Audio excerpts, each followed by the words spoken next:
Salam alaikum Azoul, bonsoir. Notre couverture spéciale sur les Harraga se poursuit. Une couverture spéciale sous le titre Harraga, un constat d'échec, avec un point d'interrogation à la fin, bien sûr. Et ici, avec moi sur le plateau, pour en parler, j'ai le plaisir d'avoir à ma droite Saleh Mohamed Maarish, plus connu sous le pseudonyme de Hnaf et Hna, youtubeur très connu sur les réseaux sociaux. Marhaba bik, c'est Saleh. شكرا للاستضافة. Alors, à Samir Ougergouz, directeur de défendre-ses-droits.com, qui nous accompagne souvent dans nos émissions du Top 3. Samir, marhaba bik.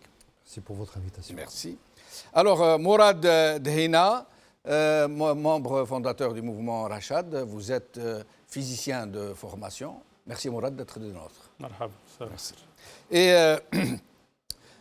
Sassi Balgat, enseignant à l'université de Mostaganem, qui nous a souvent accompagnés il y a quelque temps sur l'émission Surtout le vif du sujet, notamment sur cette série sur l'agriculture. Merci Sassi Balgat d'être avec nous. C'est moi. Merci. Alors, avant de commencer, je vous propose de suivre une courte vidéo réalisée par le youtubeur, compositeur et interprète Mouh Milano, c'est son pseudonyme, sous le titre Bahr al-Toufan.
منفعل بزاف من هذا الصور هذا نتاع خونا موح ميلانو، نشكروه بالمناسبه اللي يعني عطانا تصريح باش نبثوا واش دار. شكون هذا الشبان اللي يحرقوا؟ وعادوا مش غير شبان، كاين فيهم حتى نساء، بنات، ذراري صغار، حتى بعض الاحيان قالوا لنا حتى موظفين. شكون هذا صالح؟ اولا شكرا للاستضافه، تحياتي للمشاهديك في كل قارات العالم. صراحه يعني هذه ماساه وطنيه، يعني طال هذا الحرقه هذه طالت موظفين، يعني شباب جامعي، يعني من كل الفئات، نساء، شيوخ. التقيت بشباب، التقيت يعني بأم جايبه بنها في عمره 6 شهور. حراقه هي وبنها.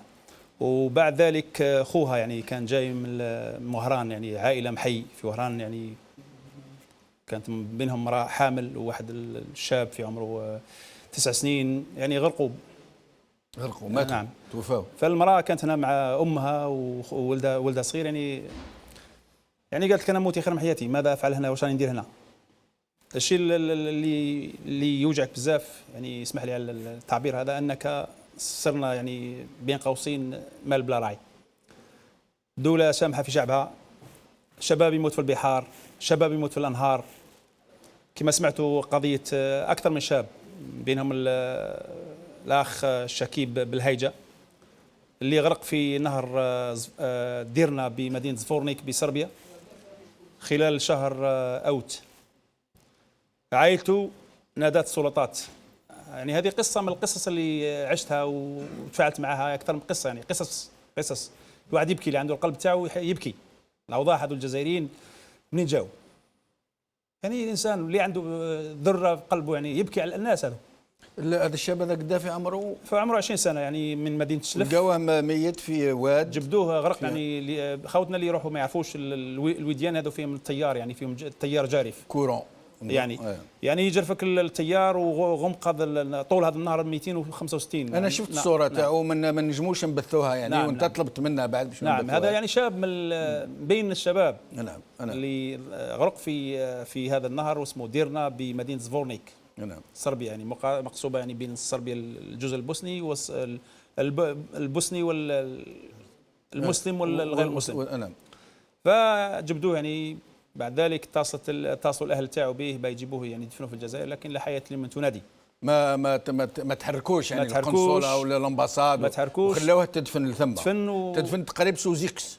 دوك نشوفوا القبر نتاعو اذا ممكن. نعم. اش ميم با لو نو. هذا في خلال شهر اوت دفنوه. وفيه يعني واحد اخر من ضواحي تيزي وزو، كنت اتواصل مع العائله تاعو، تقريبا ذراع الميزان او منطقه كذا، يعني لحد الان هذا كذلك مات في نهر في سلوفينيا.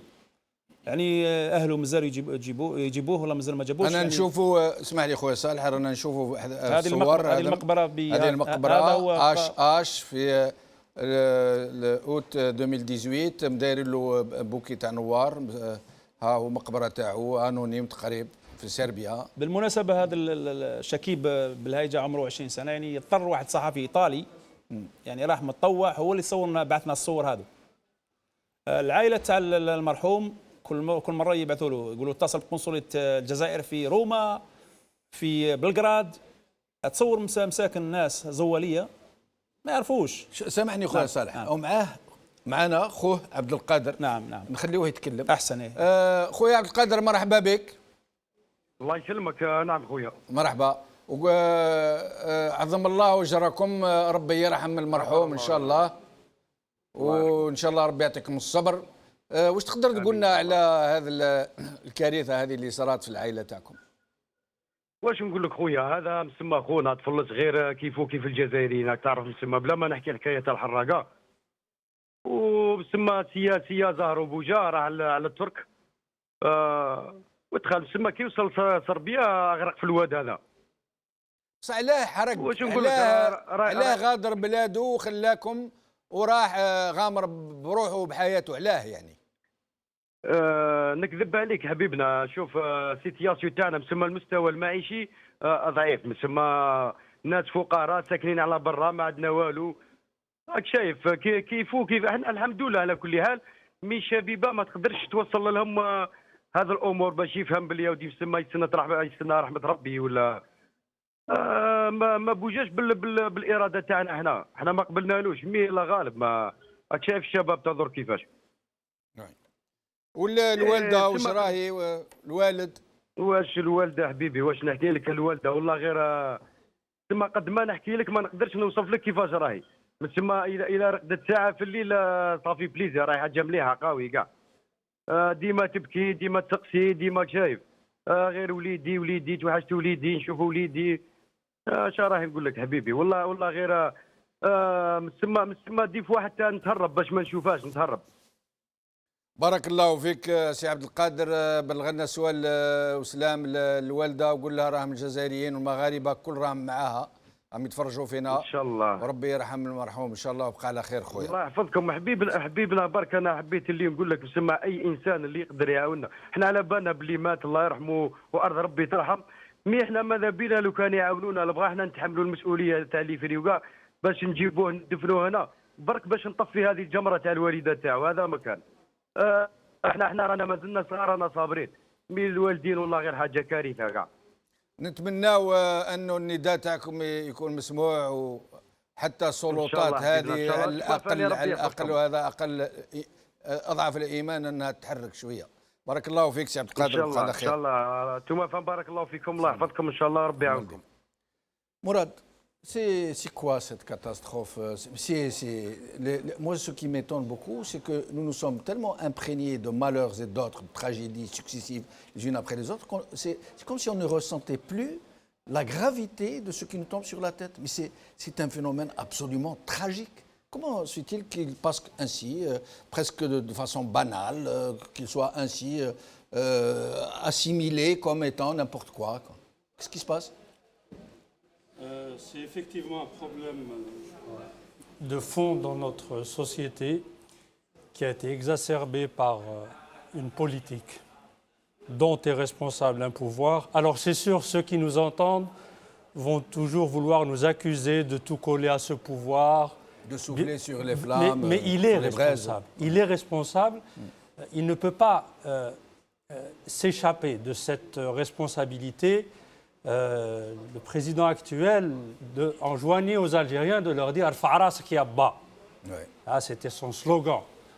Comment est-ce qu'on peut vivre dans un pays où un État censé défendre ses citoyens n'est même pas en mesure de prendre en charge ses enfants morts? Je ne parle même pas de ce qui est passé avant. Oui. Et qu'on ne nous invoque surtout pas des raisons économiques, car nous avons des voisins, des pays plus pauvres, moins puissants que l'Algérie. Un Tunisien qui meurt à l'étranger est de facto pris en charge par les autorités consulaires, rapatrié. Alors, donc il y a un problème chez nous. Je pense que le problème n'est ni économique, il est vraiment dans la cause, même sur le plan sémantique, de cette harga. C'est la hugra. Les deux mots se ressemblent et s'assemblent dans cette situation. Les gens quittent leur pays, il y a une malvie. Et puis quand il y en a des milliers, parce que selon les chiffres que l'on retrouve dans l'Organisation internationale des migrants, des estimations qui se recoupent, on parle à peu près de 6 000 à 7 000 personnes qui quittent le pays. C'est les derniers chiffres pour 2017. Il y a quelques centaines de morts. Donc, et on sait très bien que pour chaque personne qui part, il y a un facteur, je ne sais pas lequel, 4, 5, 10, 100, de ceux qui ne sont pas parvenus à partir, pour des raisons techniques, familiales, financières. Donc il y a une envie de partir. Elle ne s'explique pas pour des raisons économiques. Seulement. L'Algérien ne vit pas en moyenne la misère que l'on retrouve dans d'autres pays, dans le Sahel, etc. Ni la violence. Non, ça ne s'explique pas par ces choses. C'est ce sentiment de hugra donc on retrouve pour les raisons qui poussent les gens à partir et que l'on retrouve aussi dans le discours officiel. Que dit-on de ces gens-là?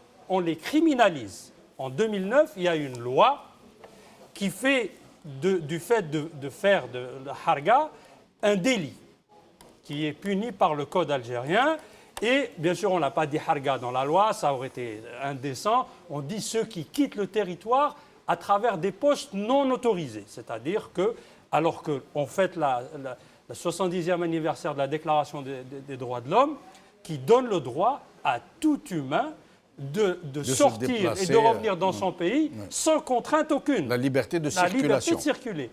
Donc, ce pouvoir, il criminalise ces gens, il essaie de les ostratiser, de les montrer comme c'est des gens sans avenir, qui un petit peu... Je vais vous rappeler, Mourad, je vais me permettre de vous interrompre, je vous rends la parole. Bouteflika, lorsque Chirac a visité le pays, je ne me rappelle plus, c'était quelle année, 2008, il me semble. Je ne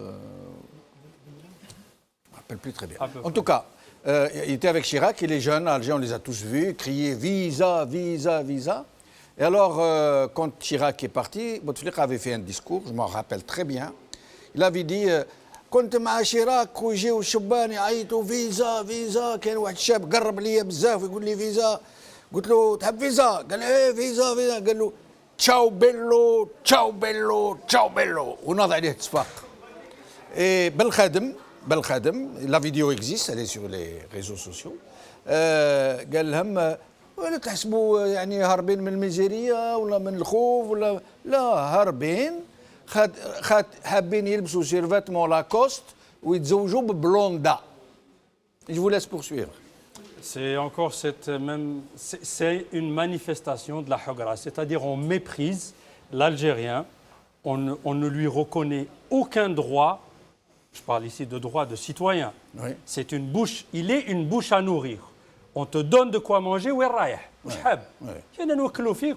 on donne des logements, on fait ça. Donc les autres droits n'existent pas pour cette caste politique. Et moi, ce qui me choque le plus, c'est qu'on se permet vraiment d'humilier l'Algérien de son vivant et une fois qu'il est mort. On ne se donne même pas de nos représentants consulaires et tout. Ayez un peu de dignité. Ayez un peu de dignité. Comment allez-vous faire face à ces mères qu'on entend pleurer? راك جزائري راك مسؤول tu te proclames. Non, il fait tout pour il s'en fout, excusez-moi le terme, mais c'est quelque chose dont ils ne parlent même pas entre eux. Ce n'est pas un sujet. Les pays qui se respectent, prenez le passeport algérien, l'ASF. Quand vous prenez le passeport d'un pays qui se respecte, il dit que nous invitons les autorités de tous les pays à travers le monde à porter assistance à nos citoyens, à l'aider. Quand vous êtes à l'étranger, que c'est ce qui est écrit. Nos représentations ne sont pas censées vous prendre en charge. Ne le dites pas. Vous pouvez ne pas le faire pour des raisons économiques, administratives. Mais au moins ne l'écrivez pas sur un sésame تاع الشعب. Et nous allons écouter Ouyahia sur ce sujet. نوصل نسأل نفسنا علاش أولادنا يمشوا يرموا روحهم في البحر. هل القضية تاع الشغل؟ أعتقد أن هناك قطاعات تبحث على اليد العاملة. هل قضية تاع إعطاء المقابل لشهادات؟ قال قرا وجاب ماستر ولا جاب دكتوراه وماهوش باش يخدم في الفلاحة ولا يخدم في البناء. مع الأسف حتى إلا هجر ووصل لهيه وخرج سالم أحسن الحالات يروح يلقط تشينا ولا طوماطيش. Voilà. Samir Ougergouz, moi je me rappelle personnellement quand j'étais jeune, je venais ici en vacances de temps en temps. Au début c'était avec autorisation de sortie, puis du temps de Chadli on nous avait enlevé l'autorisation de sortie. On pouvait se permettre on a à peu près le même âge, on s'en rappelle très bien. On arrivait, on débarquait ici en France, tout content, on allait directement d'abord chez Tati, parce qu'il n'y avait rien en Algérie, on achetait tout, hein, les tapis, les lustres, les thermos, les chewing-gums, les jeans de très mauvaise qualité par ailleurs. Mais à l'époque, il était très facile de trouver un emploi en France. Du jour au lendemain, vous avez un emploi. Il était très facile d'avoir un logement. La vie n'était pas chère. Quand on changeait nos dinars, c'était tant pour autant. Ça veut dire 1000 dinars, on nous donnait 1000 francs. Ce n'était pas comme maintenant, 20 fois plus. Et pourtant, moi, comme tous les gens que je connaissais à l'époque, on ne dépassait jamais la semaine 10 jours. Et le pays nous manquait et on rentrait en courant.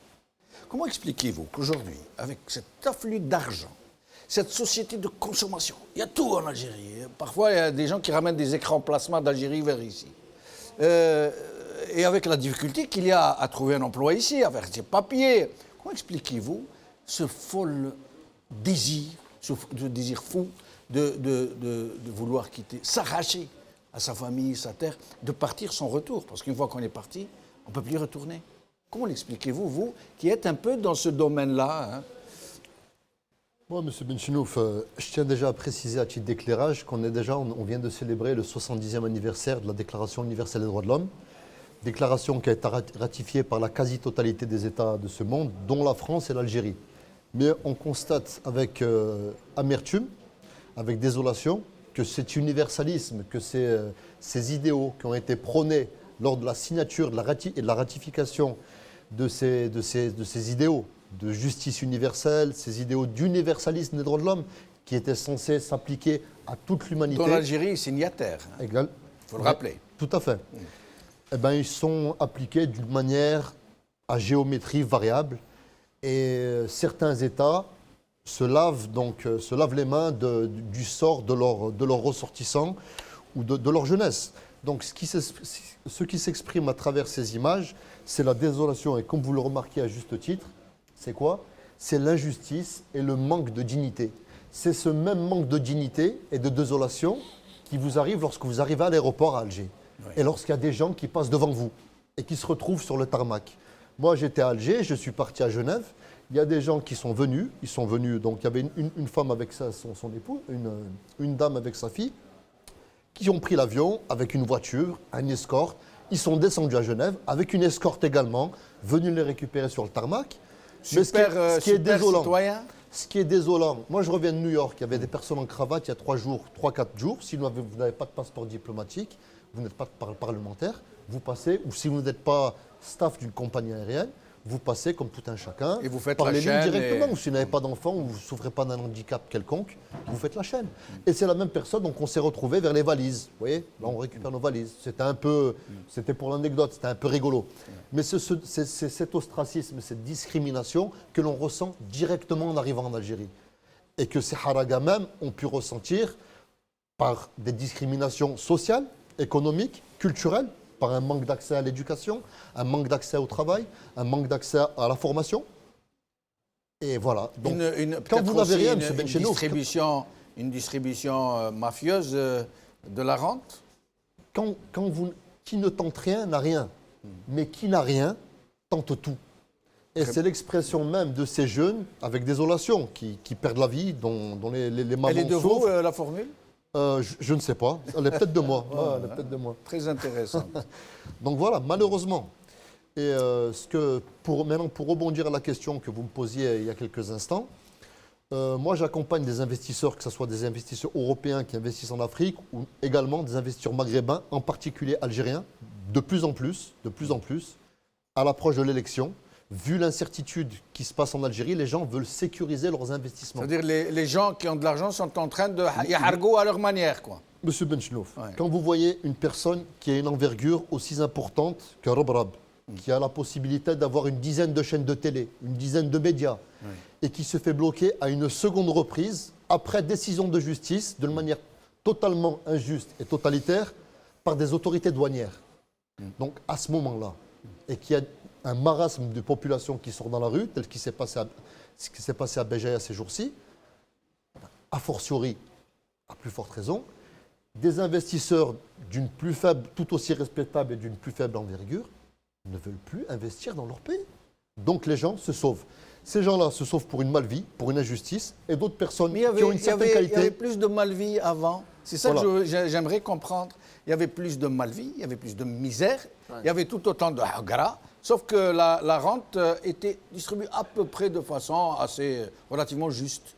Mais là aujourd'hui, ce que je conviendrai avec vous, c'est qu'il y a des jeunes qui se partagent une cigarette à 20, et il y en a d'autres qui roulent en carrosse sur des 4x4, des Hummer, des Lamborghini, peut-être ça un peu qui... Pour les gens aisés, le problème qui se pose, c'est un problème de qualité de vie. Les gens qui sont sur place, ils sont en train de traire la vache jusqu'à ce que la vache n'ait plus de lait. Et ensuite, ils prendront le large, ils quitteront le navire. Excusez-moi pour la figure de style de la litote, pour ces jeunes qui se noient. ils quitteront le navire, tout comme ces jeunes haragas qui partent et qui fuient la misère sociale, l'injustice. Quand vous êtes nié dans votre personne, dans votre dignité, lorsque la qualité, la personne humaine n'est plus respectée à sa juste valeur, c'est ce qui se passe avec désolation. Les gens partent, fuient, ils n'ont plus rien à perdre. Ceci, Belgat, vous qui êtes universitaire, professeur d'université, nous avons vu il y a quelques mois ces images d'étudiants à Alger qui faisaient la chaîne pour un visa. Ils étaient des dizaines de milliers. Dizaines de milliers. À se bousculer, qui étaient là depuis 2h, 3h du matin. Et on a vu toute l'ampleur de cette jeunesse qui ne rêve que de partir, quelle que soit la possibilité, le moyen, le recours. À votre avis, pourquoi même les étudiants veulent-ils quitter ce pays pour ne plus revenir? Parce que bien souvent, les étudiants qui viennent faire leurs études ici ou les poursuivre ne reviennent plus. D'abord, je vous remercie pour l'invitation. Merci à vous. Et on aborde un sujet au-delà du drame. Au-delà du drame, je crois que, bon, en universitaire, on analyse profondément pourquoi. Parce que c'est vrai, moi je reprends un passage parce que c'est vrai qu'en Algérie, le peuple algérien ne vit pas la misère d'autres pays. Ça, il faut le reconnaître. Oui. On n'a pas le même niveau de vie que des subsahariens, avec tout le respect que je dois à ces pays-là, mais parce que tout simplement, nous avons un pays fabuleusement important. Hein. Il faut le préciser. D'abord, c'est un pays continent, un pays extraordinairement alors, varié. le plus grand pays d'Afrique, il faut le rappeler. Non seulement que c'est le plus grand pays. L'un des pays les plus riches d'Afrique. Il est doté. C'est pas un pays. Cette panne, c'est à la limite de la psychanalyse. C'est-à-dire, c'est de la. Parce qu'on a une société qui est vraiment partagée entre vivre et aller ailleurs, l'au-delà. Oui. Et moi, j'essaye de faire une approche un peu historique. Je crois que notre guerre de libération a fondé quelque chose d'extraordinaire dans le truc. C'est non seulement un État, mais un État solidaire et un État social. Et un État juste. Elle l'a pas vendu, elle l'a pas fondé, elle l'a voulu. Elle l'a voulu. Mais elle n'a pas pu le fonder. Oui, elle n'a pas. Mais analysons justement ce pourquoi on est dans cette situation. Ce pourquoi on est dans cette situation. Pourquoi le pays, aujourd'hui, même les responsables, ils l'admettent aujourd'hui. Hein, on est dans une impasse. On est dans une impasse. Ils ne l'admettent pas tous. D'ailleurs, je vais demander à Houssine de nous préparer la vidéo de Ould Qaddour que je vous demanderai mais ça, c'est des discours. Même si ce n'est pas dans le sujet, c'est important de le rappeler. Allez-y. Oui, mais ça, c'est au-delà de la posture, du discours. Mais on sait très bien. Leur fort intérieur.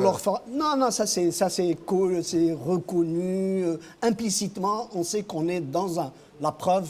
Regardez ce qui se passe au plan politique. Donc c'est un peu la conséquence de tous ces problèmes-là. Donc j'essaye de voir à peu près comment faire, parce que c'est trop facile de jeter un peu l'anathème sur une partie. Oui. Il faut qu'il y ait deux parties. Parce qu'il y a deux parties dans ce pays. Il y a un peuple quand même. Il y a un peuple. Et un peuple, il se doit aussi de se préoccuper, de s'occuper de son État. Et on le regrette aujourd'hui, c'est vraiment... on a l'impression, il y a un vide politique, il y a un vide. C'est-à-dire que le citoyen... Mais précisez votre pensée, est-ce que vous voulez dire que le peuple est absent sur son propre sort? Non, il est absent, il est occupé ailleurs. Il n'a pas cette dynamique qui a fait du peuple algérien, donc nous venons de célébrer, en parlait à l'instant, le 11 décembre, nous venons à peine d'un peuple qui s'est levé en entier, avec une discipline extraordinaire, une capacité de résilience extraordinaire. Et il a imposé quand même à une force, la première force coloniale de l'époque. Et une économie, la France, ce n'est pas rien. Il lui a imposé des négociations et il a obtenu son indépendance. C'est ça qui est extraordinaire. Donc, par rapport à tout ça, comment se fait-il que le fil s'est cassé quelque part? Allège, pourquoi?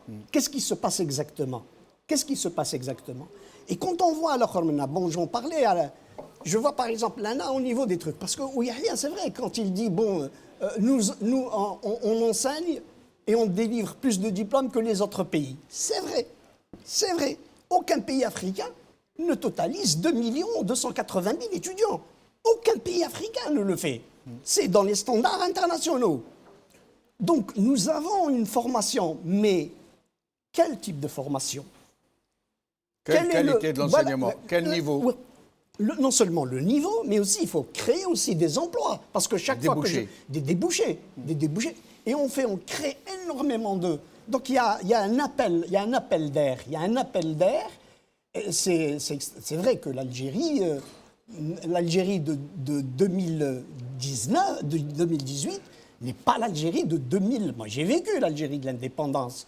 On a vécu dans à la limite de l'indigence. Hein. Oui. On n'était pas du tout... Maintenant, le jeune Algérien, moi j'enseigne à des étudiants, bon, c'est pas dans la totalité, mais c'est des étudiants qui ont un minimum d'une vie à peu près convenable. On peut le considérer. Beaucoup meilleur que celle. Il ne faut pas leur retenir. Ouais. Il est vrai que l'État algérien, et heureusement d'ailleurs, il ne le fait pas gracieusement ou parce que il distribue quand même 60% du PIB. Il y a 60% du PIB qui passe dans le social, dans l'enseignement. Ça, c'est des faits têtus. Mais à côté de ça, on a une faune, et une faune qu'on vient de qualifier de soi-disant des oligarques, qui se sont accaparés quasiment tout le reste. Il y a une frustration indéchable. Qui aurait pensé qu'en 1962, un Algérien aurait pris 20 000 hectares? Vous imaginez 20 000 hectares. 20 000 hectares. Ils arrivent aujourd'hui jusqu'à demander 30 000 hectares. Et ils disent, bon, c'est des terres stépiques. Mais c'est Qui aurait cru que des généraux s'accaparent le domaine bourgeois, qui était le symbole du colonialisme? Oui, mais même Bourgeot. Ouais. Bourgeot, la trappe, il n'avait que 1300 hectares. 1300 hectares. Et il en a fait un domaine mondialement connu, un label, etc. C'est 20 000, 30 000 hectares. Vous imaginez 30 000 hectares? C'est un département de la Tunisie. C'est exactement ça. Et c'est cette frustration-là. Donc la question de l'Harraga, c'est une question à la fois, elle est politique, elle est économique, elle est psychologique, elle nous revient à l'autre. C'est-à-dire qu'elle est en train de nous interroger. Qui sommes-nous? Moi, je me sens un peu responsable aussi de cette situation. Pourquoi l'intelligentsia, pourquoi les universitaires algériens ne s'interrogent-ils pas? Pourquoi ils ne s'impliquent pas? Pourquoi ne dénoncent-ils pas? C'est la peur aussi je crois qu'on a changé complètement de... Bon, on avait une élite de 1954, une vraie élite, une élite qui avait un projet, etc. Aujourd'hui, on n'a pas de projet. C'est une intelligentsia qui n'a pas... C'est des universitaires. On ne peut pas l'appeler une intelligentsia ou une élite. C'est des universitaires.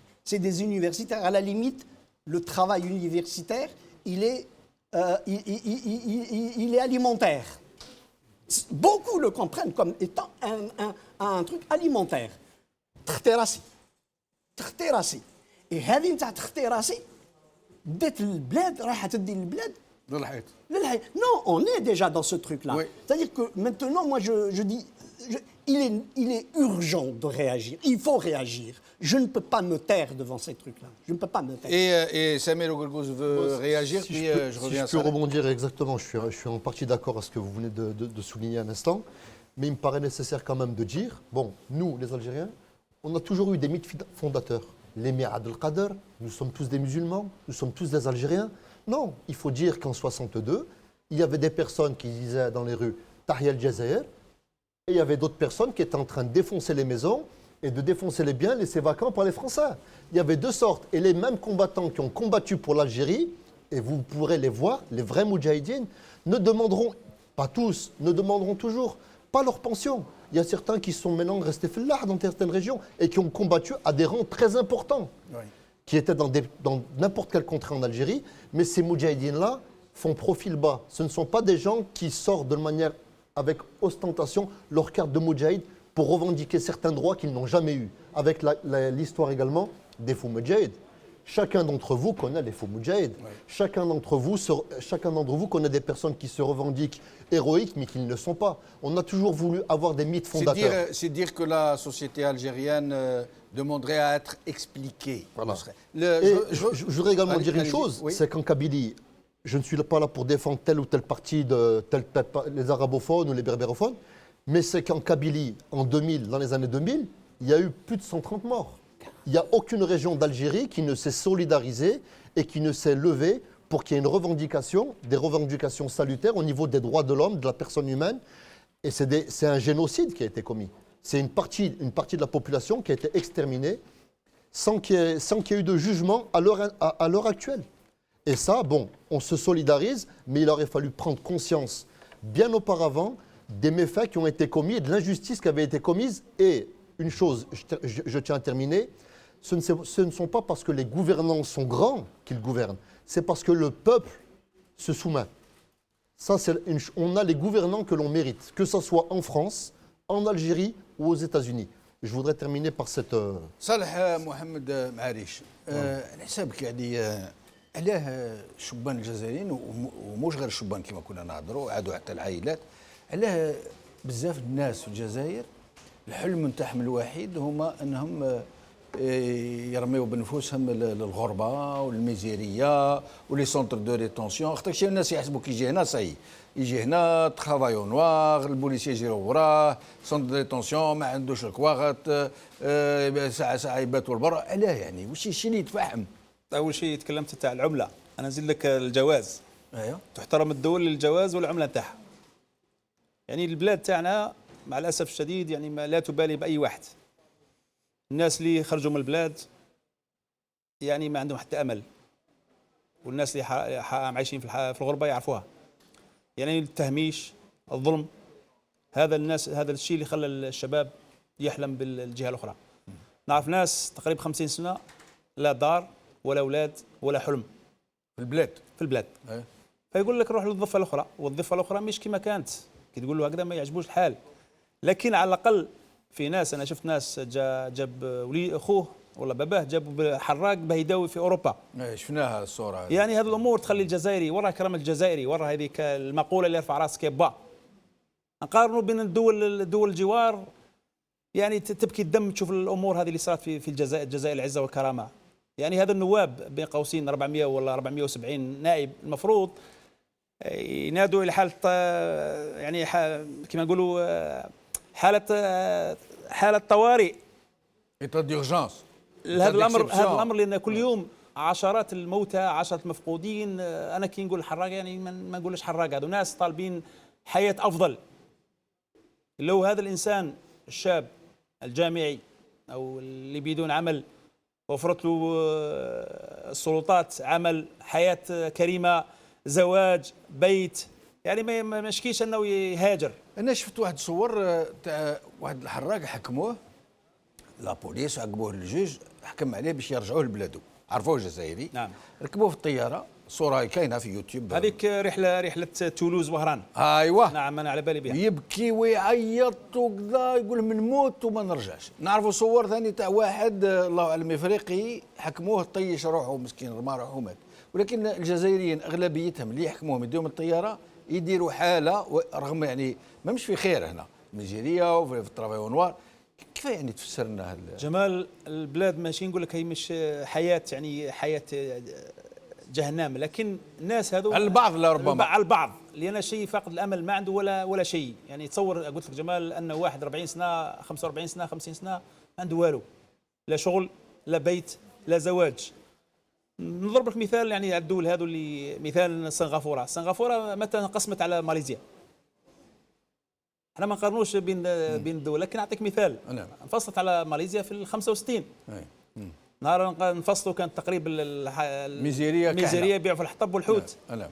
كان الحيط كما يقولوا عندهم في البنكه 5 ملايين دولار.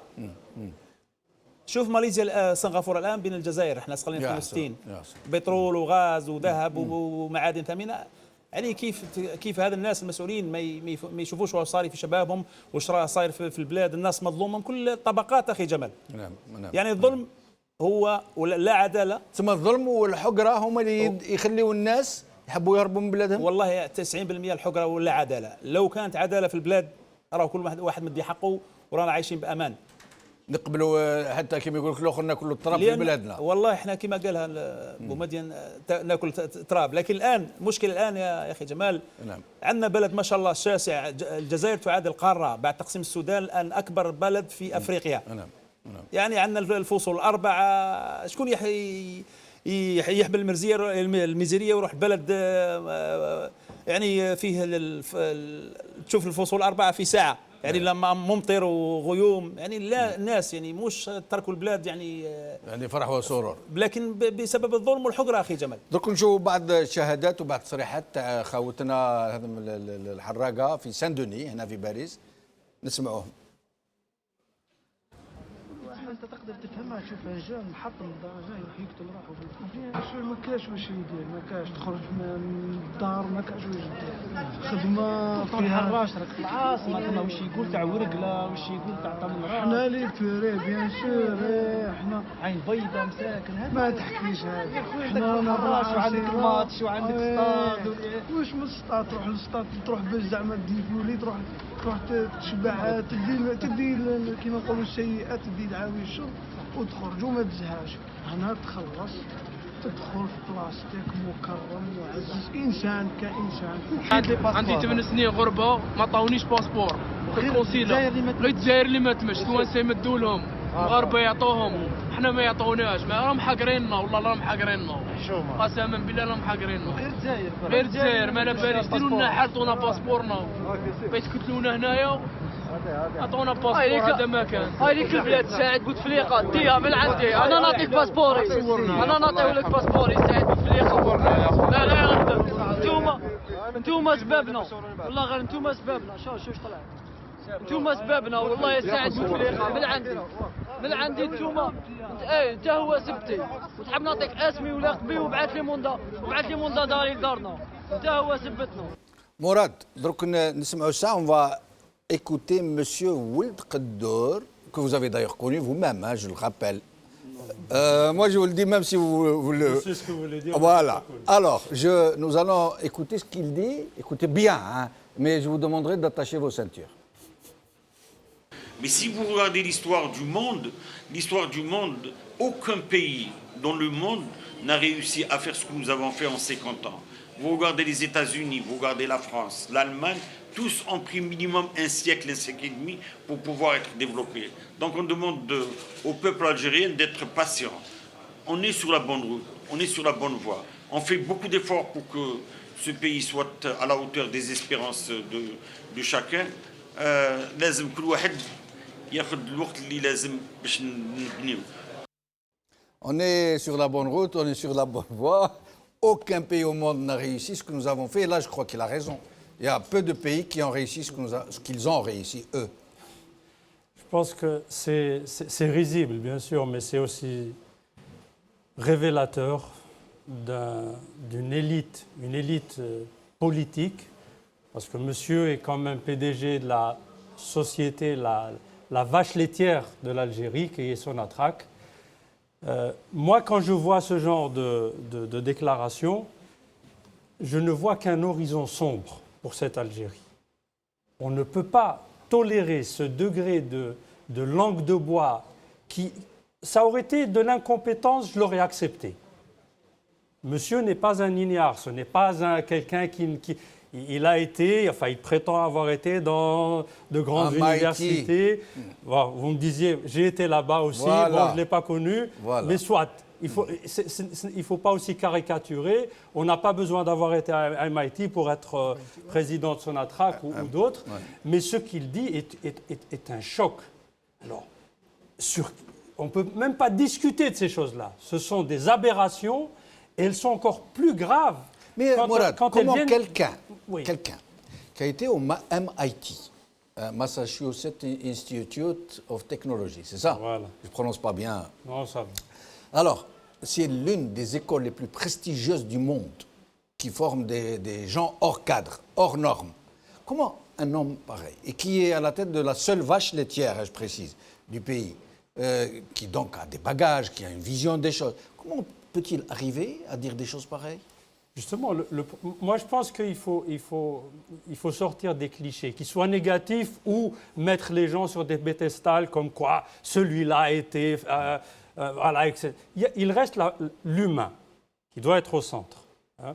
Donc c'est un cas d'espèce. Ça nous montre aussi la faillite d'une élite, c'est Mahli Kelma, qui fait de la chita. Ça, c'est de la chita politique. Pour que les choses soient clairement dites au Sha'bna yifham. Ce n'est pas de l'analyse économique, ce n'est pas de l'analyse politique, ce n'est pas une position à laquelle il croit. S'il était sincère, on en discuterait. Je ne vois pas comment on en discuterait quand on dit de telles aberrations. Hein. Mais ça, c'est de la chita politique pour essayer de redorer le blason d'un pouvoir qui a failli.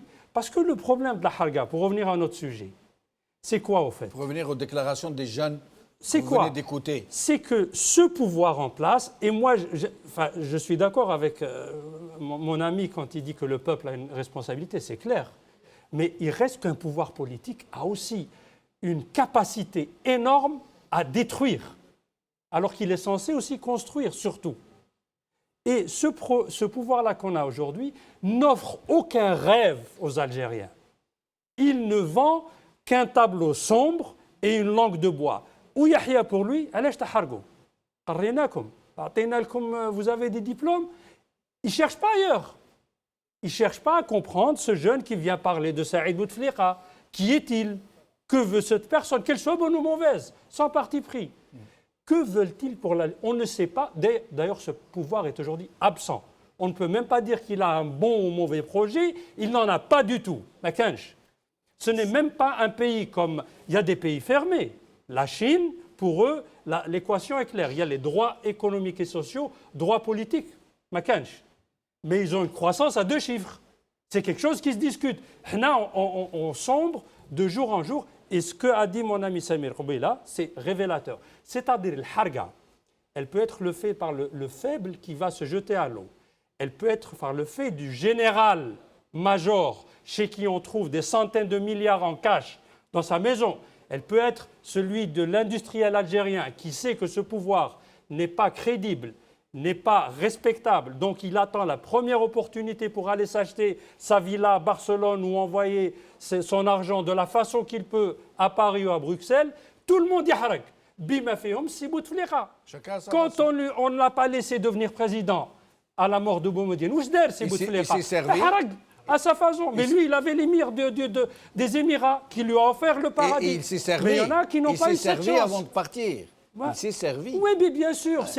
Il a été condamné par la Cour des comptes. C'est ces aberrations que le peuple, et moi je suis tout à fait, barakallahu fik, 11 décembre, et parlant de mythes, il faut dire aux Algériens, ce ne sont pas les soi-disant combattants avec les armes, li jabou l'istiqlal. Kanu rjal, nadou l'oulin. Mais le tournant, ça a été des dates comme le 11 décembre. Les nas habtat avec leur torse nu pour dire à De Gaulle, Wallah, mak baqi fiha. Sans rien. Et De Gaulle l'a compris et khlas. Un seul héros. Le peuple. Je voulais rebondir sur quelque chose. Je voulais rebondir sur les dires de M. Ould Quddour. Moi, je pense qu'en Algérie, après 60 ans, que l'échec sur la politique énergétique, il y a eu un échec sur la politique énergétique. Je parle sous votre contrôle, vous êtes ingénieur. Je parlais avec un trader moi, dans les matières premières qui est actif notamment dans les plastiques.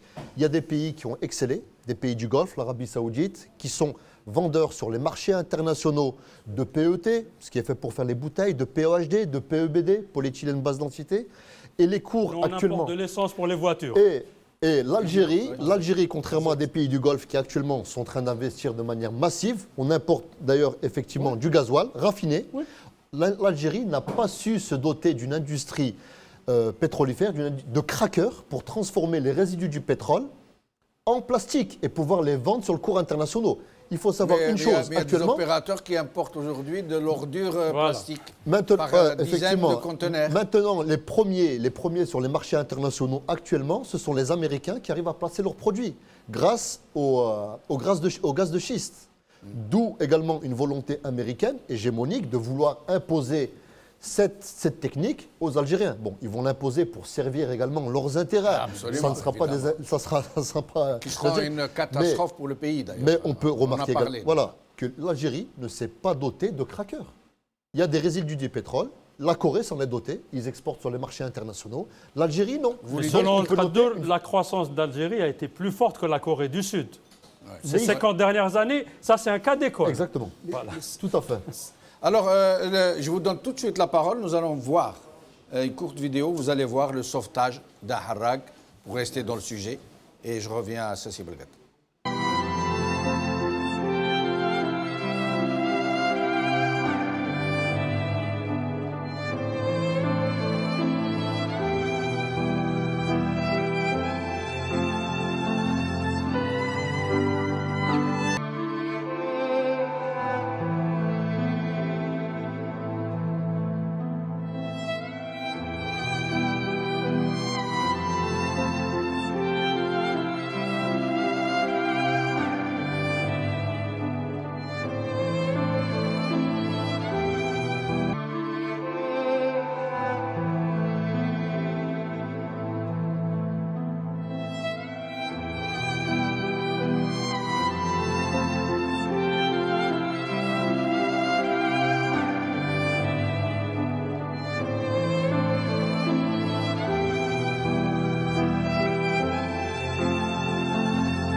Les réseaux sociaux, YouTube notamment, fourmillent d'images de naufragés de ce genre, beaucoup de morts, beaucoup de restes humains qui flottent, que nous n'avons pas voulu vous passer. Et nous ne vous passons ces images qui sont très dures que pour dire à nos jeunes qui sont en train d'entreprendre l'Harga que c'est vraiment une mauvaise idée, que le mieux... ce n'est pas parce que nous sommes en Europe, j'imagine un peu les réactions de certains jeunes, que nous leur disons non, restez où vous êtes, nous on est bien, mais vous... Non, ce n'est pas ça. Je le dis à mes propres neveux, à mes propres enfants, il ne faut pas entreprendre la Harga. La Harga tue. La Harga sert ce régime parce que ça lui permet de... C'est un peu comme la soupape de sécurité de la cocotte minute qui sert à faire sortir le trop-plein de pression. D'une certaine manière, ça le sert. Sassi Belgat, vous vouliez dire quelque chose? Justement, moi je reviens sur la déclaration du PDG de Sonatrach. Non seulement qu'on n'a pas réussi, ça c'est une évidence, mais comparé, bon ça c'est de la statistique, hein, jusqu'en 1984, l'industrie représentait 25% du PIB. Aujourd'hui, on est à moins de 5%. On est à 4,5%. Normal, ils ont tout liquidé. Voilà. Donc, non seulement qu'on ne s'est pas développé, c'est-à-dire que c'est un projet porté à... Bon, ce projet, entendons-nous bien, hein, il n'a pas démarré, il n'a pas débuté en 1990 ou en 2000. C'est un projet qui a... À partir des années 80, il y a eu un changement. Il y a eu un changement pour des raisons... strictement de partage aussi de la rente. Ah oui. De partage de la rente. Parce que quand, par exemple, aujourd'hui, le patron du FCE, il déclare nous avons 50 milliards de dollars. À la limite, bon, tant mieux qu'il y ait 50 milliards, mais on veut quand même... Qui ne sont pas le fruit de la création de richesse, mais d'une distribution mais la seule chose injuste de la rente. Mais la seule chose, ça c'est dans tous les États, il faut qu'il y ait une traçabilité. Il faut qu'on sache exactement... D'où tiens-tu cela? Comment vous avez fait de 80, c'est-à-dire nous on a une catégorie, quelques personnes qu'on qualifie de patrons, de capitaines d'industrie. Non, ils sont nullement, j'en connais quelques-uns. Hein. Non, ça ferait partie, ce que vous êtes en train de nous dire, ça ferait partie de ce qui est en train de faire partir nos jeunes? Absolument, absolument, absolument. Justement, c'est ce sentiment, hein, ce ressenti social de Hagra, et pourquoi pas moi, parce que c'est-à-dire qu'on est notre indépendance, notre État. Moi, l'État algérien, il est plus jeune que moi. Je suis plus âgé que l'État algérien. Il est né en 62, l'État algérien. Moi, je suis plus âgé que l'État algérien. Donc, on se souvient, on sait qui est qui. Et de 1990 à 2000, c'est des personnes qui ont amassé des milliards et des milliards et en dollars. Et en dollars, pardon, c'est en dollars, c'est pas en dinars. C'est pas en dinars. Et c'est ce sentiment, ce ressenti de Hagra qui fait que... Et c'est vrai, d'un côté, des gens qui sont milliardaires en dollars, voilà. Un secteur démantelé, un secteur industriel démantelé, qui a été bradé aux copains coquins, voilà. Et de l'autre côté, des gens qui se partagent une cigarette ou un café. Oui, et ça continue. Et ça continue, parce que bon, maintenant, la personne, un jeune, il entend, bon, il a bien envie de travailler, il a bien envie de créer une petite entreprise. Et rien que... Bon, ça, c'est heureusement que les réseaux sociaux, ils travaillent, font quelque chose. C'est-à-dire que l'information... Maintenant, les jeunes sont très, très bien informés. Ils savent ce qui se passe de l'intérieur. Et quand il apprend qu'une telle personne, elle s'est accaparée rien aux alentours d'une ville, hein, des centaines d'hectares, des milliers d'hectares, il se dit, mais pourquoi pas moi? Et pourquoi moi je suis interdit d'entrer dans le monde de la création de richesses? Et pourquoi pas moi? Et pourquoi pas moi? Et donc on est dans cette justement, bon, on peut discourir sur le sujet, mais de mon point de vue, et c'est ce qui me fait encore c'est qu'on est dans un vide. On est dans un vide sidéral. Il n'y a pas de politique. Il n'y a pas de vision. Il ne faut pas se faire de trucs. Il n'y a pas de... Et c'est ça qui me fait mal. Moi, j'aurais bien aimé avoir en face, quel que soit le pouvoir, un pouvoir qui a une trajectoire, qui a... C'était prévu qu'il y ait avec nous Mohamed Ben Hammou pour le défendre, mais il n'est pas venu. Qui trace au moins une vue, qui nous offre, quel que soit le développement, qu'on sache exactement et qu'on ait au moins de la matière à discuter. Il navigue avec. Et nous avec. C'est le pays qui navigue. C'est le pays, moi c'est le pays qui me fait réagir. Je vais vous laisser intervenir. Après, je voudrais poser une question très importante sur le Frontex, frontière extérieure de l'Europe. Ouais. Aujourd'hui, il y a une vision européenne occidentale pour arrêter ce flux, ce tsunami migratoire de gens les plus pauvres de la planète qui vont vers les pays les plus riches. Ils sont en train de préparer des pays tampons, dont l'Algérie en est un, pour arrêter ce flux, l'arrêter à leur niveau. Ça veut dire, pour nous par exemple, les subsahariens que nous devons arrêter chez nous, empêcher les nôtres de partir aussi en Europe. Ce rôle du Frontex, je vais vous poser la question sur ça, si vous avez quelque chose à dire. صالح جمال واحد الشاب علق على قضيه الجواز حتى نفهم المشاهدين. نعم. هذا الجواز الناس فيه تعليمه خرجت من وزاره الداخليه والخارجيه. ايوه. ان اي مواطن حراك عنده جواز مؤقت لمده سنه. هذه كاينه تعليمه. نعم. لكن الشروط التعجيزيه اللي تفرضها بعض القنصليات بين قوسين يعني شروط تعجيزيه. كيف يعني؟ يطلبوا الاوراق اوراق اللي ما تجيبش تجيبها. مستحيل. فتصور اشياء جوازك القديم وبطاقه التعريف الى اخره. بينما مقارنه بين الاخوه الاشقاء مثل المغرب، المواطن يروح للقنصليه محسوب كمواطن، احنا في الجزائر يخرج حراق تنتهي العدد تاعو، كانها سياسه تفريق. مات. لا جنسيه له، مفقود. وهذه السياسه يعني التفريق بين الشعب، يعني اصحاب الخارج واصحاب الداخل، حتى انهم داروا ماده على اعتقد الماده 51. لا ما عندهمش دروا ينتخبوا، ما عندهمش دروا يقدموا. بينما اللاعب الفريق الوطني بين قوسين كلهم مولودين في الخارج وعندهم جنسيه ثانيه. شفت الفريق الوطني.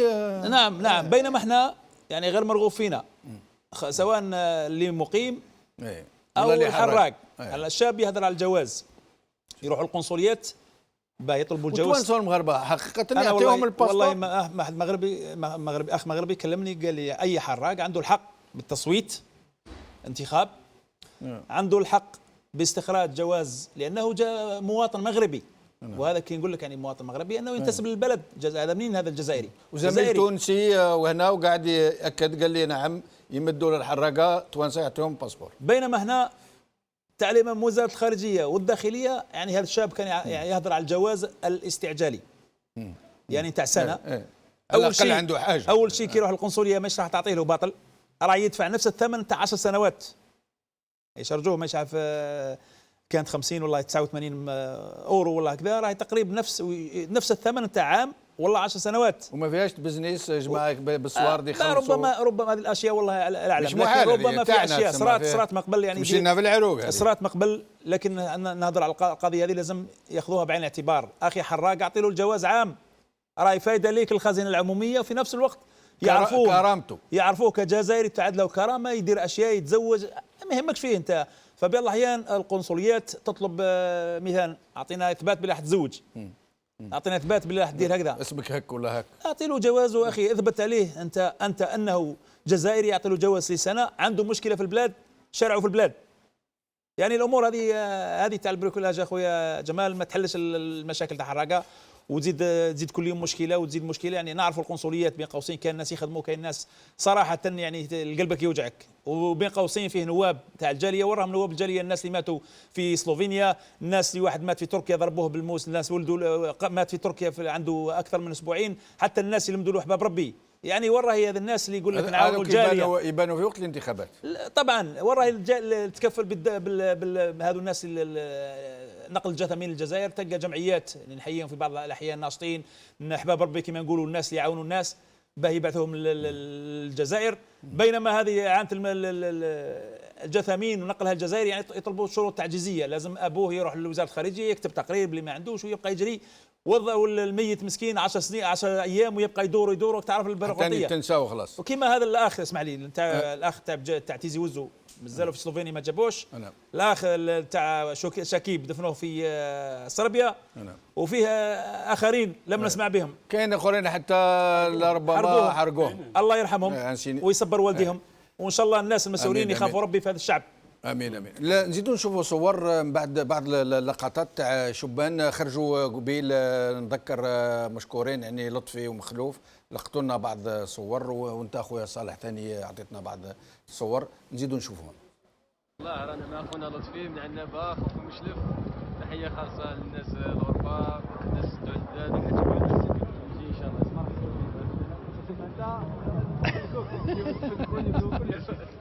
اوكي روح لي فيسان او كان واحد مصباح هشام، روح جيبوا عساف يا اخونا هيا حبيبي جيت فوتو سوفينير برك سلمنا على البلاد برك. هذه سمح حنا درنا حصه برك على خاوتنا اللي ماتوا حراقه برك، ربي يرحمهم. صافي مالوكا صح ولا لا؟ لا باسكو حصرونا في الكلاب. هذه هي اللي حابين نفهموها انا. اسكو الجون هذاك هو راضي بها مسكين؟ لازم تبدل البلاد يا اخي ان شاء الله يا اخي، لازم تبدل، لازم شغل كبير يا اخي، لازم اللي طاقع تصوتي، لازم كاع انا ما تسخنش لا اقعدنا في الكاس والله يا اخي لازم يكون شغل باسكو هو مش كاب الناس راها تموت باش تجي اوكي هنا ما كان والو باسبور تشوف ما كاش بزاف حوايج. Prendre le cas, pensez à vos parents, pense surtout à les parents. Surtout pensez à الوالدين تاعكم، وان شاء الله ما يكون غير خير ان شاء الله، واللي ماتوا ربي يرحمهم ان شاء الله. وان شاء الله الجزائر تستفيد ان شاء الله. سمعتوا واش يقولوا الشبان؟ نسمعوا درك واش يقول واحد من اللي مع النظام. اسمعوا رابيدمون هكا تو سويت، شوفوا اسمعوا واش يقول. عالميا انت مش الجزائر فقط، وهذاك اللي راه يسافر هذاك راه ماشي طمع في الزين الاوروبي، مع احترامي الكامل للزين بلادي. هذاك عجبته العين الزرقاء وشعل الاصفر مش يعني يغادر. يا سي بيغور يا سي بيغور يا سي بيغور يا سي الشعب الجزائري شجاع. يا هو لغه الاستكشاف والمغامره على البحر مغامره فلوكه تفسح يبغي تفسح. مراد قبل ما نجي لك معنا عبد الحق سراب، دكتور عبد الحق سراب وخلاف سعيدي. عبد الحق سراب, merci d'être avec nous. Le plaisir est pour moi. Merci. Alors, ce phénomène de la harga, d'abord, comment expliqueriez-vous le fait que ça passe comme une lettre à la poste? C'est rentré dans les mœurs, plus personne n'est choqué véritablement. Et même les gens du régime, ils semblent s'en accommoder, nous dire bon, on va voir où l'Edna, où ils vont le batata, où le tomate, même nous avons banalisé le harga parce qu'il y a eu une harga fondatrice. En 62, on a poussé Krim Belkacem, Khaïdar, Aït Ahmed, Boudiaf, le harga politique. On a vidé le pays de sa substance. Un pays sans politique est un pays qui est pratiquement paralysé, il est impotent. Donc on a initié la société algérienne à l'Harga en poussant les politiques à l'Harga en 62. On a créé un pays sans vie politique et donc sans projet, sans vision, sans horizon, sans ambition, sans rien. Donc il y a un vide absolu à tous les niveaux, y compris économique, social. Mais aujourd'hui, avec qu'on le veuille ou non, c'est une tragédie sans nom, sans précédent, c'est énormissime. Comment faire pour redonner à cette tragédie la place qu'elle doit avoir dans le cœur des Algériens, dans leurs soucis, dans leur façon de voir la vie? Il faut revenir à la politique, si jamais le dîne. Oui. L'Algérie est un des pays qui a eu son indépendance suite à un mouvement national. On avait les meilleures politiques d'Afrique et du monde arabo-musulman. Un Massalil Haj, un Farhat Abbas, un Bembadis, un Brahimi n'existe pas ailleurs. C'est comme si vous prenez Rachid Makhloufi et vous dites on n'a pas de football. On a eu les meilleurs footballeurs du monde et aujourd'hui le football algérien est en crise et on a eu les meilleures politiques d'Afrique et aujourd'hui le pays n'a pas de vie politique. Il faut revenir à la vie politique pour qu'on puisse enfin avoir un projet de société. Je vous cite un exemple. Au sud de l'Algérie, il y a l'équivalent de 2 territoires français en eau douce qu'on peut utiliser pour boire et pour faire de l'agriculture. La fameuse napalbienne. Ces jeunes qui partent, c'est une main-d'œuvre. On aurait pu créer un projet agricole qui pourrait, l'Espagne avec 1,5 million d'hectares, faire entrer aux caisses espagnoles 300 milliards de dollars tous les ans. Nous, entre le nord et le sud, on a à peu près 40 millions d'hectares. Avec de l'eau à profusion. Plus la jeunesse algérienne. Oui. 60% des Algériens ont moins de 30 ans. Donc tout ça, s'il y avait une vie politique, on aurait pu mettre un projet de société. Ces jeunes seraient des milliardaires au sud algérien, au lieu de partir et de venir ici en Harraga. Khalaf Saïdi, comment expliquez-vous qu'une telle tragédie passe ainsi à la trappe, qu'elle n'est pas traitée comme elle aurait dû l'être par la presse, par l'intelligentsia ou pseudo-intelligentsia, par la société civile d'une manière générale, par ces partis dits d'opposition? Comment expliquez-vous que tout le monde se mette d'accord pour l'éclipser? Merci Jamal pour cette question-là. Moi je dirais que nous avons un pouvoir qui a réussi depuis 62 à aujourd'hui. Il a bien réussi à normaliser tout en Algérie. الحرقة منين جات؟ جات من الحقرة. الحقرة والحرقة c'est pareil. C'est un anagramme. نفس الحروف et tout ce qui s'ensuit. Et tout à l'heure, j'ai écouté la dame qui a parlé en kabyle. Elle a expliqué avec des mots simples. Des mots simples et des mots qui ont dit beaucoup. Et ça m'a rappelé, cette femme-là m'a rappelé Maqoulet, Omar ibn al-Khattab, radiyallahu anhu, lorsqu'il a reconnu son erreur, il a dit comme ça, clairement et tout simplement, Akhta'a Omaru wa asabat imra'atun. Notre pouvoir ne reconnaît pas, ne veut pas admettre, ni accepter, ni reconnaître ces échecs. Je reviens aussi, je dirais qu'ils ont semé quelque chose qui est terrible. Aujourd'hui, il est terrible. C'est l'envie, d'avoir cette envie, d'aimer son pays. L'envie d'avoir envie d'aimer son pays. Mais on leur a permis d'avoir envie de quitter son pays. Et ceci me rappelle, il y a à peu près une année, on avait débattu sur un sujet identique, Harbat al-Horob al-Admira. Mais j'avais dit à l'époque que le pouvoir, moi ce que je pense sincèrement, que le pouvoir se retrouve, aime bien, au contraire, et il aime bien quand les intellectuels quittent l'Algérie, et aujourd'hui, il s'en fout. C'est inhumain. Il s'en fout catégoriquement de ces haragas-là. Dans un pays qui respecte l'humain, qui respecte les droits de l'homme, qui respecte l'humanité, des cellules de crise auraient dû être installées et créées. Et à écouter Ouihia, il n'en a rien à foutre, il s'en fout. Je reviens sur Ould Qaddour. Ce que Ould Qaddour a dit, d'un côté, dans un sens, il a raison.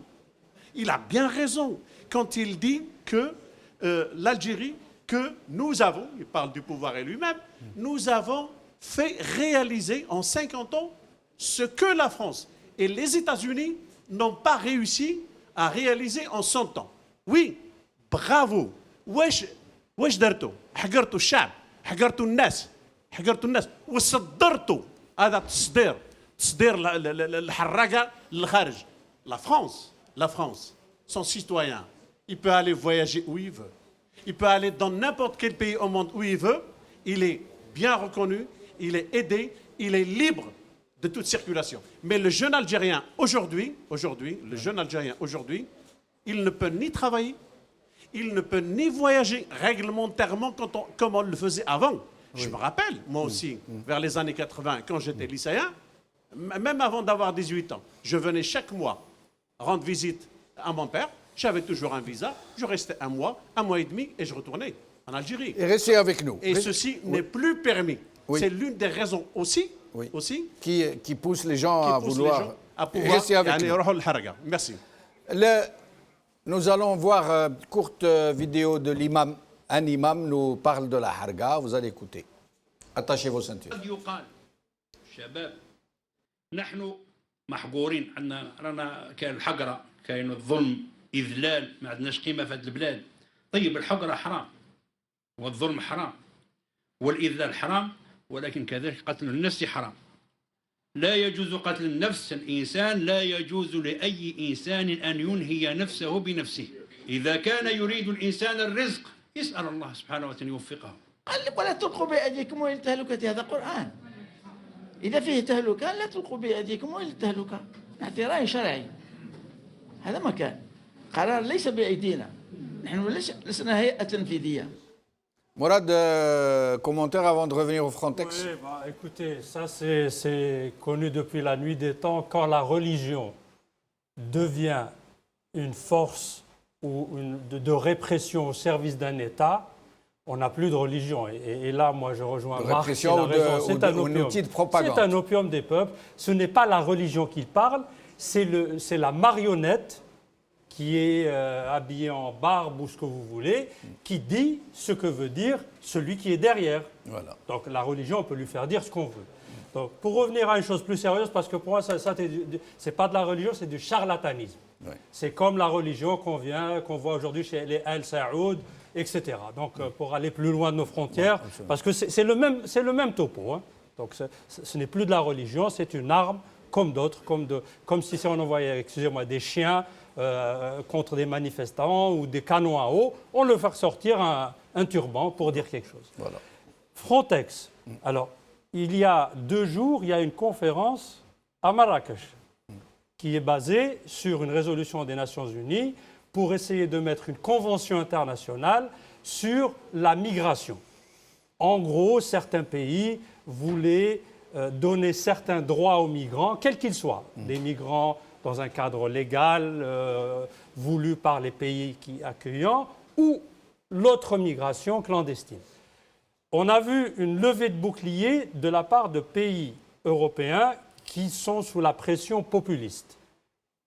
On sait de quoi il s'agit. Oui. Donc ces pays européens ont fait fi des droits humains. Pour eux, c'est pas une... Et cette convention n'est ni contraignante, elle les oblige à rien. Oui. C'est un engagement moral des États, par exemple, à recueillir des migrants qui sont en danger de mort dans la mer. Oui. Ça, c'est le b.a.-ba du droit humanitaire et de toute personne. Les pays européens, certains n'ont pas voulu participer. Certains se sont crispés. Il y a eu des voix très fortes en France même qui disent c'est la voie ouverte à toute l'Afrique qui va débarquer chez nous, etc. Donc, il y a cette politique dans ces pays-là qui fait un peu le jeu de certains pouvoirs chez nous. Alors moi, je pense que le régime algérien, contrairement à d'autres, en Libye, peut-être au Maroc, ne va pas jouer la carte Frontex. Parce que c'est un des leviers qu'il fait miroiter. On a toujours, comme on a le religieux qui vient nous rappeler que c'est haram de faire la harga, il y aura un FLN qui vient nous dire France, l'ANP,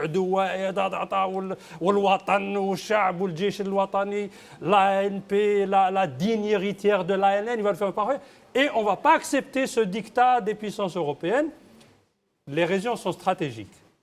Le régime algérien je dis bien le régime, pas l'État ou la République algérienne. Le régime algérien tient à tenir certains États européens par certains leviers.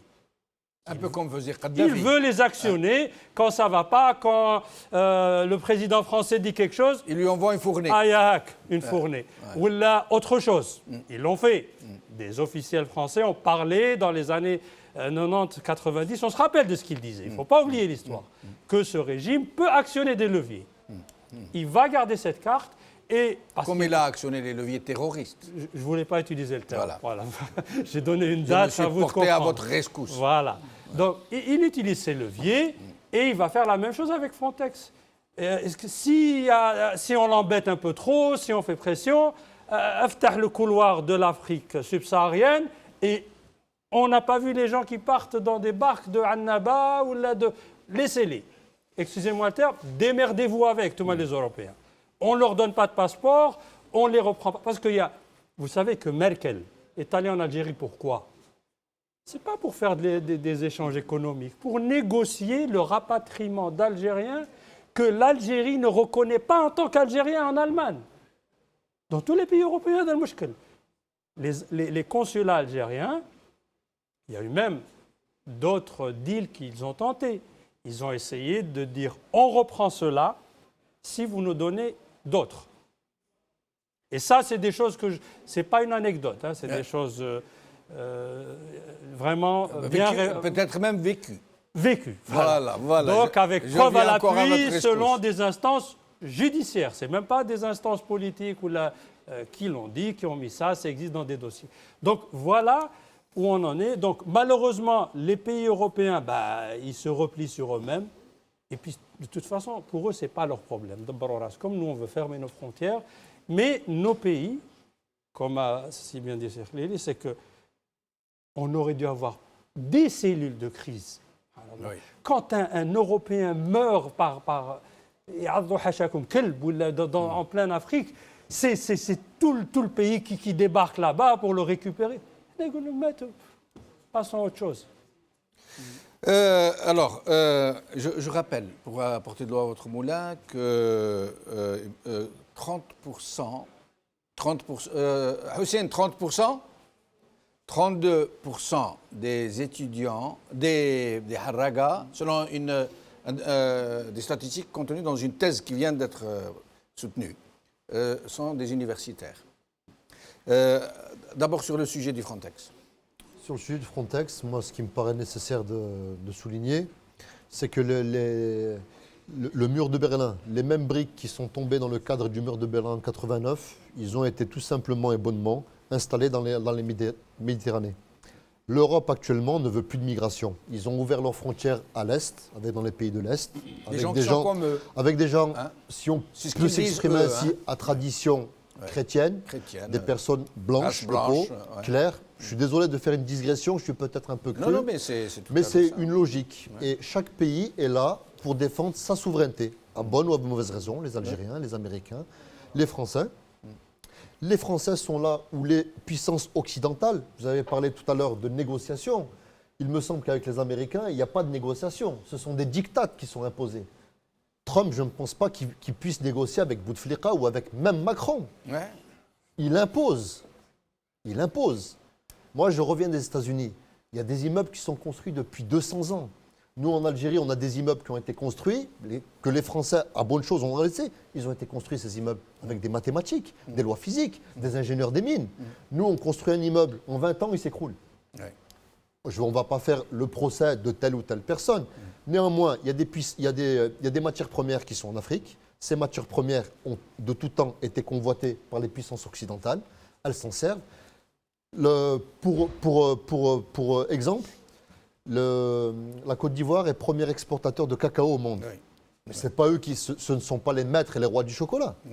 En effet. Donc si les Olympiades de la bêtise existaient, elles seraient peut-être décernées en premier à certains pays africains qui ne jouissent pas, qui ne maîtrisent pas. Pas à certains pays africains, aux dirigeants de certains pays africains qui ont été plutôt installés. Aux dirigeants de tous les pays africains. Et qui sont installés avec encore le diktat de certaines puissances occidentales qui servent leurs intérêts et dont les populations qui acceptent également de se soumettre, parce qu'il y a des peuples de soumis et il y a des peuples qui acceptent de ne pas se soumettre. Moi, je voudrais également rebondir sur une chose sur les haragas. Les haragas, le phénomène qui existe, c'est un phénomène d'injustice. C'est lorsque vous êtes nié dans la personne humaine, lorsque vous êtes nié, si Jamel-Din, je parle avec vous et que je vous nie, la seule chose qui va pouvoir, le seul répondant sera un répondant de violence. Ces gens-là ne peuvent pas sortir des frontières algériennes. Ils sont enfermés. Dans le mot enfermé, vous avez le mot enfer. C'est l'enfer, c'est le feu. Donc ces gens-là, à tout prix, veulent partir d'une manière ou d'une autre. Ils pourraient, à juste titre, voir d'autres pays. Il y a des pays comme la Côte d'Ivoire, qui sont des pays qui sont bons pour investir, mais il faut remettre les choses dans leur contexte. Je reviens à vous dans un petit instant pour vous poser une question précise. Qui ne gagnent même pas 18 000 dinars par mois. Je vais vous poser une question tout à l'heure sur le rôle de la diaspora. Qu'est-ce que fait la diaspora? Vous êtes le seul ici qui soit de la diaspora. Que fait la diaspora pour ce genre de choses? Avant de vous donner la parole, nous allons écouter M. Bedoui, ce qu'il nous dit sur le sujet. Monsieur Bedoui. هذه الظاهرة هي ظاهرة غريبة على مجتمعنا وهي غريبة لا علاقة لها بواقع وطموحات الشباب الجزائري على مستوى المؤسسات الدولة الجزائرية هي تعمل واتخذت كل الإجراءات اللازمة لمتابعة والحد من هذه الظاهرة.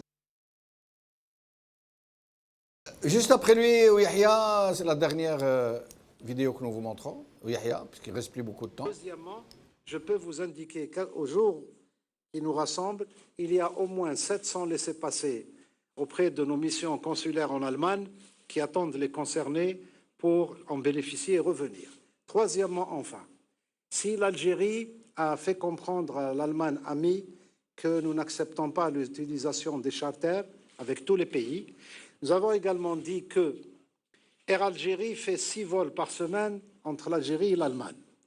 C'est Air Algérie qui ramène jusqu'à maintenant essentiellement les personnes qui ne sont pas en situation régulière à raison de 5 à peu près par vol. Si les autorités allemandes arrivent à convaincre la Lufthansa, qui fait 11 vols entre l'Algérie et l'Allemagne, à ce moment-là, le rythme et le nombre iront plus vite. En tout cas, en ce qui concerne le délai, nous travaillons en bonne entente entre le gouvernement algérien et le gouvernement allemand et nous tenons à évacuer le plus tôt possible ce dossier de nos relations qui sont marquées par l'excellence. Merci. Avant de vous donner la parole. Juste un mot. Oui, allez-y. Je ne peux pas me retenir. Allez-y. on écoutait un chef d'escale d'une compagnie low cost ou d'un premier ministre d'un pays. Eh oui, c'est incroyable. Ces gens-là, ils vont un service à l'Allemagne. Lufthansa, le nombre de places.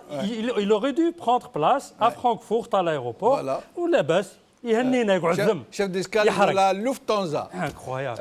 alors كلمه allez-y جمال المفروض لان الشركات الاخرى ترفض نقل الحراقه للبلاد كما شفنا الشاب اللي راح له تولوز الى وهران لانهم يحترموا الركاب المسافرين لان يقولوا لهم ما نروحوش مع الطياره بينما بين قوسين الخطوط الجويه الجزائريه تدي بارواح مخالصين عليها وقضيه الحراقه هذه لو الحكومه حابه تحلها يدير الناس الوراق هذول اللي يجوا حراقه يديروا المراقي شو البترول راه يدوه باطل في كل 100 برميل اخويا دير زوج حراقه اعطي له تدي البترول دير لهم الكوارت سقسيك خويا صالح نعم حراقه اللي هنا انت تعرفهم مليح ودخلتها مليح ودايما معاهم نعم لو كان يطلبوا منهم يروحوا يعني في الوضع الحالي ما يروحوش لان تكون الميزيريه ما يروحش والله مساكن كل واحد وظروفه مثلا جا واحد يعالج نعم الدواء احنا سبيطار رئيسي يعالج في الدوله اجنبيه فما بالك بالزواليه نهضر احنا بين قوسين المدن الكبرى تبان كبيره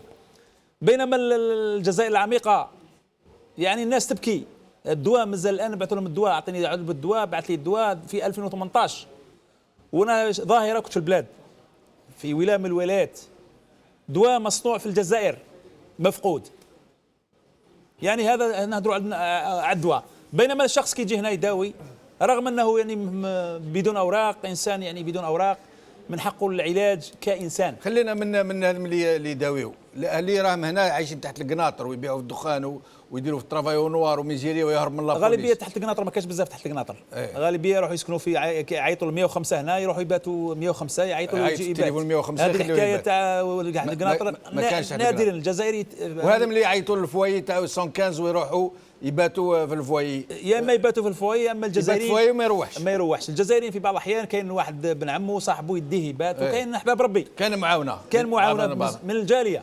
هذه السؤال عن سمير وقرقوز vous allez être le dernier intervenant puis Samir Gourgouz juste pour cette question de la diaspora. Je crois que ce qui se joue dans cette histoire c'est de la géopolitique c'est de la géopolitique. Je crois que pour l'Algérie, concernant l'Algérie, c'est sa souveraineté et la souveraineté sur son sous-sol. Particulièrement sur son sous-sol. Oui. Parce que quand on essaye de nous vendre que l'Algérie, bon, il n'y a plus de pétrole, il n'y a plus de ceci, etc. C'est quasiment le sous-sol, y compris en hydrocarbures, est encore riche.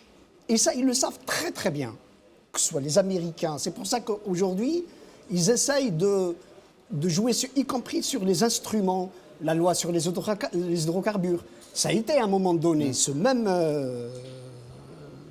comment dirais-je, le directeur, le PDG a été dans ça avec Cheikh Ibrahim. Ils ont failli vendre le pays. Bon, forcément, quand on vend la Sonatrach, c'est le pays. Qu'est-ce qui reste Qu'est-ce qui reste Parce que c'est ça l'enjeu. Et de mon point de vue, il y a encore, et parce que nous venons de loin et d'une lutte de libération. Et ça, il y a une résistance. Elle est sourde, mais elle est là, elle existe. Elle existe et le pouvoir, y compris les politiques aujourd'hui, enfin, politiques entre guillemets, ils font avec. Il y a une sorte de ne touchez pas à ça, surtout pas à ça. Donc il y a cette résistance. Ce qui manque dans cette histoire, dans notre histoire, c'est le rôle des élites. Comment voulez-vous créer une envie de construire un pays si on broie du matin, dès qu'on se lève, moi je vis en Algérie, on se lève à 5 h du matin ou à 6 h et on dort à 19 h ou à 22 h, mais toujours avec une angoisse. C'est cette angoisse. Donc à un moment donné, il faut faire rêver un peuple. Il faut le faire rêver. Il faut lui vendre quelque chose. Un projet politique, on le vend. C'est un idéal qu'on doit vendre. 54, il y a des élites, ils nous ont vendu. Ils ont vendu à un peuple une guerre de libération. Mettez la révolution dans la rue. Qui nous a coûté très très cher. Mettez la révolution dans la rue et elle sera portée. Absolument, par tout le absolument. Donc aujourd'hui, notre c'est là où on est en faute. Parce que bon, on peut les histoires comme ça de machin, etc. Bon, mais c'est dramatique. Mais comment faire que transformer justement cette... Et on a les capacités. Moi, je reste justement optimiste. Assez optimiste. Alors, c'est ça qui me permet encore de me battre sur le terrain. Samir Ouguergouz, en moins d'une minute, parce que nous avons dépassé le temps, pourquoi la diaspora n'est-elle pas plus solidaire avec nos frères qui sont là en clandestin? La diaspora, elle s'organise tant bien qu'elle le peut. Néanmoins, moi, je lance un appel à l'ensemble des personnes qui se revendiquent ou qui voudraient aider ces haragas. J'en fais partie moi-même. Pourquoi ne pas lancer un appel à un parrainage? Puisqu'on veut se faire l'étendard et le porte-drapeau d'une certaine cause. Mais nous sommes les premiers à vouloir dénoncer ces faits, mais nous sommes les derniers à vouloir les aider. Pourquoi on ne parrainerait pas une des personnes? Voilà, c'est un des messages que je peux lancer. Le mot de la fin, Khalaf Saïdi, en moins de une minute chacun. Oui, donc il va falloir se reprendre, essayer de recréer ce pays. Nous sommes partis en 62 sans État parce qu'on a interdit la politique. Il n'y a pas d'État sans politique. Il va falloir se réconcilier avec la politique pour qu'on puisse enfin bâtir un État avec des institutions, avec un projet. Je rejoins l'ensemble de vos invités. Il nous faut un projet politique. Merci. Saïdi. Merci à Jamal. Le mot de la fin, moi je dirais que tout à l'heure ça a été dit que Nedam Tana n'a jamais eu de projet politique ni économique. Et Nedam Tana, il a toujours été basé sur ce que j'ai appelé, ça fait des mois et des mois maintenant, Nidam Tashakhus wa Ash-Shakhsana. Aujourd'hui, il est temps d'agir. Il est temps de se rassembler. Nous avons diagnostiqué. Aujourd'hui, il est temps d'agir, d'aller vers une véritable moubadara, une véritable proposition pour rassembler les Algériens autour du rêve du jeune Algérien et de la nouvelle génération. Merci, Khalaf Saïdi. Avant de vous quitter, je vous demande de rester avec nous. Nous allons sortir de l'émission avec des images des étudiants, la fameuse histoire des visas pour les étudiants. Nous sortirons avec ces images. Avant cela, j'aimerais remercier Mourad Dehina, Sassi Balgat, Samir Ouguergouz, Mohamed Ben Hammou, malheureusement que nous n'avons pas pu joindre, Salah Mohamed Maarish, Khalaf Saïdi, Abdelhak Sarrab. Et surtout vous, mes chers amis, merci de nous avoir suivis. Et nous vous laissons regarder ces images.